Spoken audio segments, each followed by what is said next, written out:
আসসালামু আলাইকুম আপা, কেমন আছেন? কেমন আছেন আপনি? ভালো। তা আপনি তো আমাদের কাছে বলছিলেন যে আপনার স্বামী মারা গেছে। হুম। তো কতদিন যাবৎ স্বামী মারা গেছে আপনার? এই ৩ বছর। 3 বছর। 3 বছর যাবৎ আপনি একাই? হুম, একাই। তো আপনি কি ধরনের স্বামী চান? আবার দেখাশোনা করে, খেল করে, আবার জাগা জমি আছে। হুম। তো এই জায়গা সম্পত্তি কি সব আপনার? হ্যাঁ, আমার। তো এটা কি আপনি ছেলে সন্তান নাই? আমার মায়ে আছে।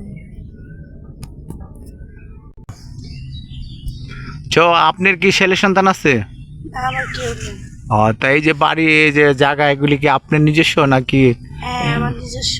এটা কি আপনার পৈতৃক সম্পত্তি না না আমার আপনার স্বামীর সম্পত্তি? না, আমারই। আপনার বাপের? না, আমারই। ওর বাপের লিখে দিছি। আপনার বাপে লিখে দিছে? হ্যাঁ। তো আপনার আগের স্বামী কিভাবে মারা গেল? মায়া দেয় না, ডিভোর্স দিছি।